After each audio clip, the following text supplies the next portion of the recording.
పెట్టి చంపేసిన తర్వాత కూడా మొత్తం పీసెస్ అన్ని కూడా కట్ చేసి పీసెస్ ని కుక్కర్ లో ఉడకబెట్టిన తర్వాత చెరువులో పాడేసినట్టు చెప్పారు. అయితే ఆ చెరువులో సర్చ్ ఆపరేషన్ పోలీసులు నిర్వహించగా కూడా అక్కడ ఎటువంటి బాడీ పీసెస్ కూడా లభించలేదు అంటూ కూడా పోలీసులు చెప్పారు. అయితే నెక్స్ట్ వర్షన్ గా కూడా మరి ఏం చేసామని గట్టిగా అడగగా కూడా గురుమూర్తి మరొకసారి బాత్రూమ్ లో పొడిచి చంపి ముక్కలుగా చేసి ఫ్లష్ చేశానంటూ కూడా చెప్పుకొచ్చారు. అయితే అసలు ఎలా చంపాడు, బాడీని ఏం చేశాడనేది కూడా ఇంకా ప్రశ్నార్థకంగానే ఉంది. మరి ఈ నేపథ్యంలో గురుమూర్తి నిజంగానే సైకోనే, ఆయన మెంటాలిటీ నిజంగా అలానే ఉండేది అంటూ కూడా ప్రకాశం జిల్లాలో ఉన్న వారు కుటుంబ సభ్యులు వాపోతున్నారు. అయితే గురుమూర్తి, మాధవి ఇద్దరు కూడా ప్రకాశం జిల్లాలో ఉండేవారు, కానీ ఉద్యోగరీత్యా కూడా ఇక్కడికి వచ్చి స్థిరపడినట్లు కూడా తెలుస్తుంది. అయితే ఇదే నేపథ్యంలో బిగ్ టీవీ కూడా వారి కుటుంబ సభ్యులతో, తల్లిదండ్రులతో కూడా మాట్లాడింది.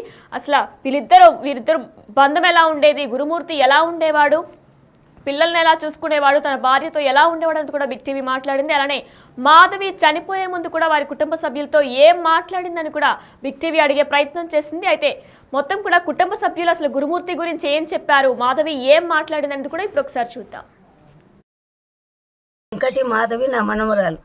వెంకటి మాధవి నా మనవరాలు అయితే ఓడి శిక్ష ఎట్నంటే అట్లా చేసి కొట్టి తిట్టి చేస్తున్నాడు. కొట్టి తిట్టి చేసి దాన్ని గోడ ఆడిస్తుండు. ఇక్కడ గుడక జరిగింది. నా చెయ్యి గుడక ఇరగొట్టిండు. ఒక పారి వచ్చి నా కొడుకు ఇంట్లోనే తన్నుతా ఉండడు, ఓని ఇష్టం వచ్చినట్టు. ఓని ఏదో ఒకటి శిక్ష పెట్టాలి మీరు. ఓనికి ఇంతక పోగొట్టకూడదు.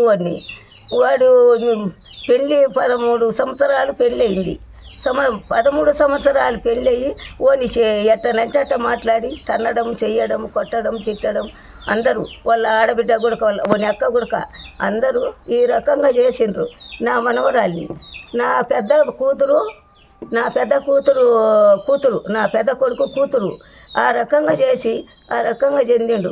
ఓని ఏదో ఒకటి శిక్ష పెట్టాలి మీరు. నా పెద్ద కొడుకు కూతురు దాన్ని అమాయించి, దాన్ని గోడాడిచి, దాన్ని ఎటనంటట చేసి దాన్ని కొట్టడం, తిట్టడం చేస్తున్నాడు.